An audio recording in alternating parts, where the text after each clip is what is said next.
미니두니 구독자 여러분 안녕하세요. 오늘도 재밌는 책 두 권과 함께 돌아왔습니다. 오늘 소개해드릴 책들은 제가 다 도서관에서 직접 골라온 책인데 왼쪽에 있는 제목부터 굉장히 파격적인 당신이 나를 죽창으로 찔러 죽이기 전에 라는 책은 이제 온라인 서점에서 신간이 나온 걸 보고 도서관에 구매 신청을 해서 받아보게 된 책이고, 오른쪽에 있는 증발된 여자는 이 왼쪽에 있는 책을 찾으러 도서관에 갔다가 K-스릴러 작품인데 제가 처음 보는 작품인 거예요. 고즈넉 ENT의 스릴러 브랜드인 이 K-스릴러를 굉장히 좋아해서 책이 출간될 때마다 다 보고 있는데, 이 증발된 여자라는 책은 올해 2월에 나왔는데 제가 아직 안 봤더라고요. 그래서 이 책도 함께 가지고 오게 되었습니다. 왼쪽에 있는 책은 제가 지금 정말 재밌게 읽고 있고, 오른쪽에 있는 책은 얇아서 제가 먼저 완독을 했어요. 오늘 소개해드리는 두 권은 정말 다른 느낌이지만 구독자분들 모두 몰입해서 흥미진진하게 읽으실 수 있을 것 같습니다. 오늘의 다독다독 책순위 지금 바로 시작합니다.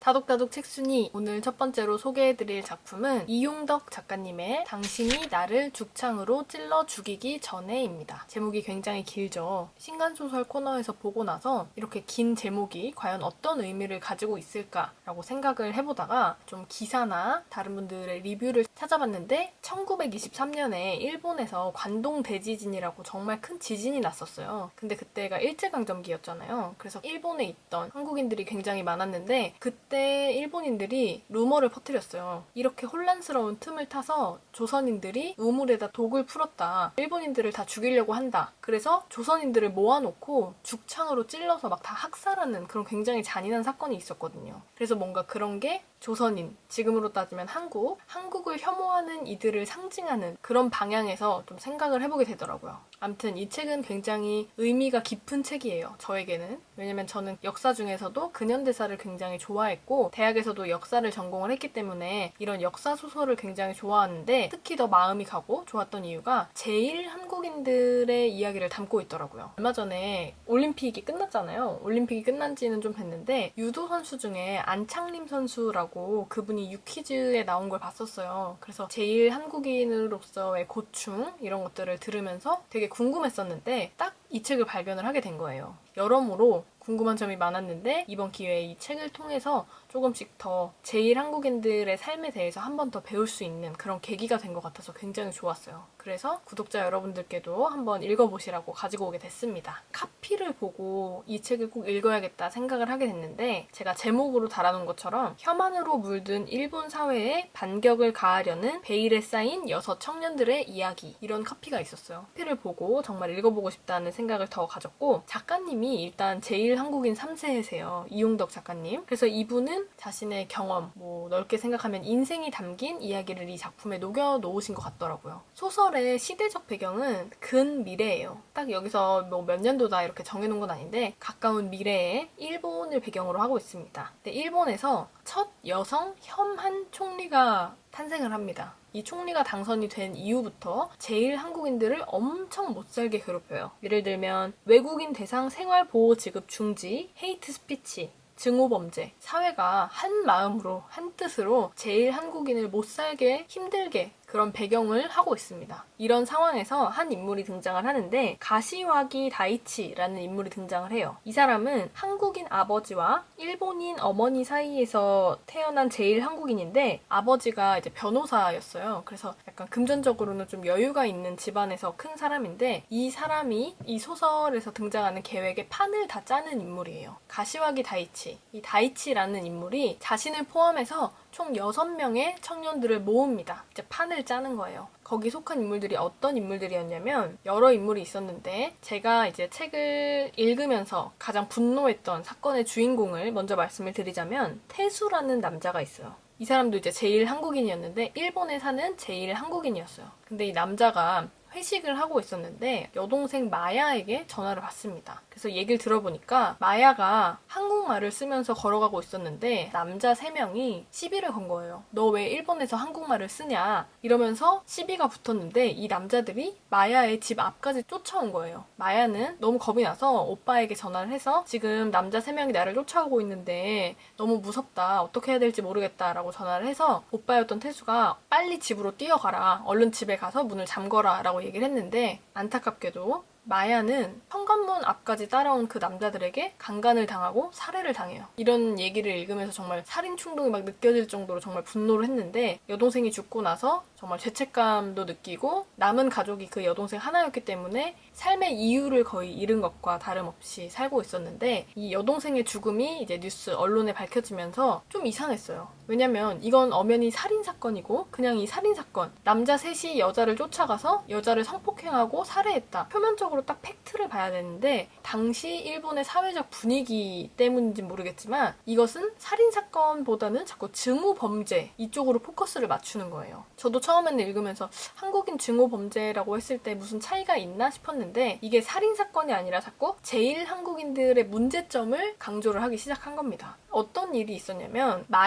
여동생인 마야가 죽고 나서 마야가 고등학교 시절 썼던 글들이 갑자기 다 나타나요. 사람들이 다 과거의 행적을 찾은 거죠. 내용을 보니까 페미니즘에 관한 내용도 있었고, 마야는 또 비건이었어요. 그래서 이런 요소들을 봤을 때 일본 사람들이 보기에는 얘는 원래 일본 사회에 불만이 많았던 반일 분자다, 죽어 마땅하다, 심지어 그 마야를 죽인 3명의 남자를 영웅 취급을 하는 사람들까지 등장을 합니다. 정말 막장이죠. 막장 중에 막장이죠. 말도 안 되는 사건이 발생을 해서 여동생을 잃은 태수는 받아들이지 못하고 힘겹게 살고 있다가 어느 날 한 통의 편지를 받습니다. 그게 아까 그 판을 짰다는 가시와기 다이치가 보낸 편지였는데, 편지에는 저는 김태수 씨가 진심으로 원하는 2가지를 확실히 이루어드릴 수 있습니다 라는 편지를 받아요. 아마 복수겠죠. 가장 원하는 건 복수일 테고, 또 한 가지는 무엇인지 아직 저도 파악을 못했는데, 암튼 가시와기 다이치라는 사람이 총 자신을 포함해서 6명의 청년들을 모으는데, 이 청년들의 공통점을 생각해보면 모두가 다 혐오의 대상이었던 거예요. 다 어디선가 차별을 받고 있고 혐오를 받고 있는 그런 대상들의 청년들을 모아서 판을 짜기 시작을 합니다. 어떤 일을 할지는 직접 책으로 확인을 해보시면 좋을 것 같고, 이 작품의 소개를 정리를 하면서 작가님이 이 책을 왜 쓰게 되었는지를 한번 정리를 해보면 좋을 것 같아요.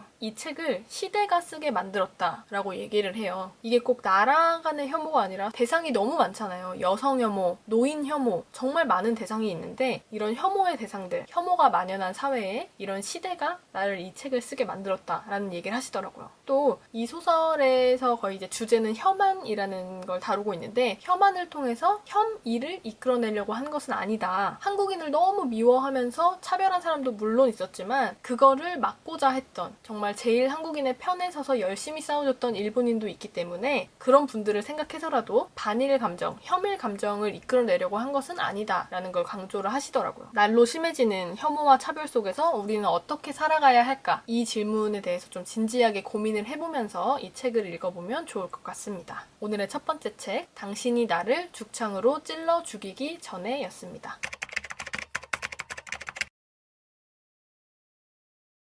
오늘 2번째로 소개해드릴 작품은 김영주 작가님의 증발된 여자입니다. 오프닝에서 말씀드린 것처럼 저는 K-스릴러를 굉장히 좋아하는데, K-스릴러에서 작품이 나오면 최대한 다 보려고 노력을 하고 있어요. 이 책은 올해 2월에 나왔었는데 제가 보니까 그때 한참 북태기를 겪고 있을 때더라고요. 그래서 좀 놓친 책들이 있지 않나 싶어서 이 책은 늦게나마 가지고 왔습니다. 먼저 작가님에 대해서 소개를 해드리면, 김영주 작가님은 원래 영화 스크립터, 드라마 보조작가 등을 거치면서 다양한 영상 대본 기획 및 집필 작업에 참여하셨다고 해요. 이 책은 제가 다 완독을 했는데 뭔가 드라마, 영화 이런 콘텐츠 느낌이 물씬 풍겨요. 책을 읽을 때 좀 특이한 특성이, 방송 작가님들이 쓰신 작품들, 뭔가 시나리오 작업을 많이 하신 분들은 대중들의 취향을 정말 잘 알고 계시는 것 같아요. 너무 잘 읽히고 빠르게 완독이 가능한 그런 특징이 좀 있습니다. 아무튼 증발된 여자라는 책도 굉장히 빠른 시간 내에 제가 후다닥 완독을 해버렸던 책이라서 좀 기억에 남는데, 지난주보다 더 전이었던 것 같은데 완독을 해놓고 여러분들께 소개를 해드리려고 반납을 아직까지 안 하고 기다렸던 책이에요. 이 책의 주인공은 수완이라는 여자예요. 얘는 이제 20대 후반 정도 된 사람인데 극단에서 일을 하고 있었어요. 연하 남자친구 은호와 함께 동거를 하고 있었는데, 어느 날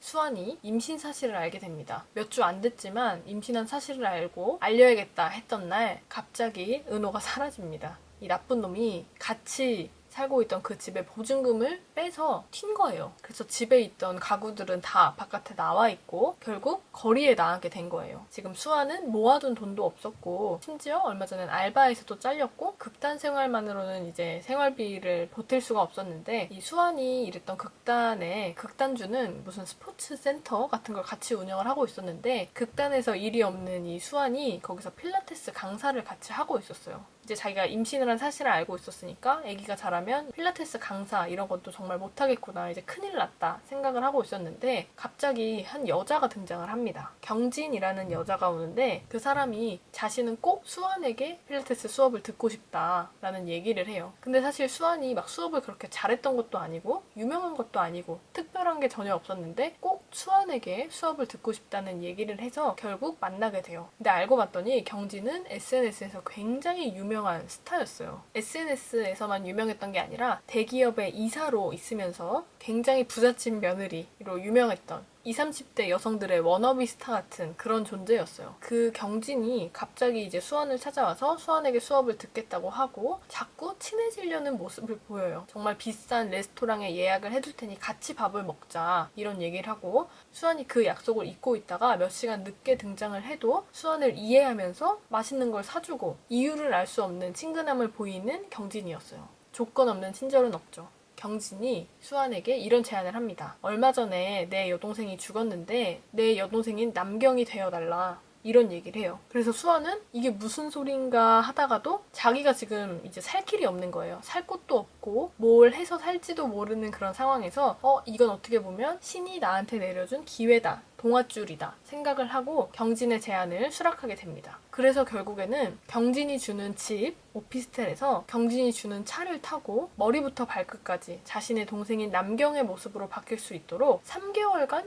훈련과 함께 지원을 해줘요. 근데 아무도 이유를 모르는 거예요. 나를 보면 여동생이 생각이 나서 그런 걸까? 라고만 생각을 하고 3개월 동안 그렇게 특훈을 받게 됩니다. 사실 경진은 자신의 남편 쪽 가족들에게 한 번도 자신의 여동생을 보여준 적이 없었어요. 그래서 속일 수가 있었던 게 남편인 준석에게 수환을 자신의 여동생인 남경으로 소개를 할 수가 있었어요. 근데 그렇게 남편과 자신의 동생 행세를 하고 있는 여자 수환을 소개를 시켜주고 이렇게 편안하게 아무 목적 없이 지내는 듯 하다가 건이 발생합니다. 남편인 준석의 외도를 발견하게 되는데 그 외도 상대인 여자가 경진도 아는 여자였어요. 한나라는 여자였는데 심지어 그 여자는 임신까지 한 거예요. 경진과 준석 부부는 오랜 기간 아이가 안 생겨서 거의 포기를 하고 있었는데 준석의 외도 상대였던 한나가 임신을 하고 나타난 거예요. 그래서 이 사실을 수환도 알게 돼요. 파국을 맞이한 인물들의 관계가 밝혀지는데 여기서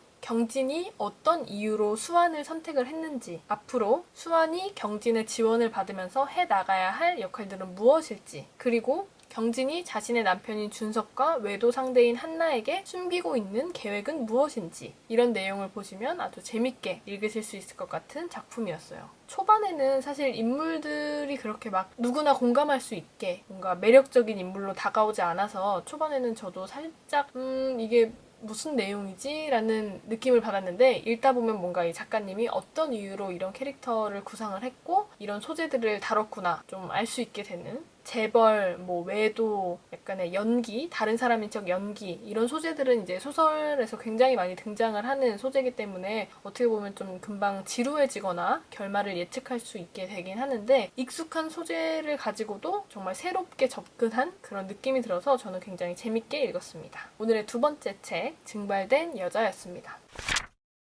오늘 소개해드린 두 권의 작품 재밌게 보셨나요? 두 권의 책 정말 제가 재밌게 읽었고 또 읽고 있고 여러분들이 보셔도 정말 재밌게 읽으실 수 있을 것 같은 작품입니다. 첫 번째 책은 많은 것을 생각하면서 혐오가 만연한 이 사회를 생각하면서 여러 생각을 하게 하는, 나도 반성할 수 있게 되는 그런 작품이었던 것 같고, 두 번째로 소개해드렸던 작품은 처음 소개해드렸던 작품에 비해서는 좀 비교적 가벼운 느낌으로 읽으시면 좋을 것 같아요. 오늘 소개해드린 두 권의 책도 재밌게 읽어보시길 바랍니다. 다음 영상에서 또 만나요. 안녕.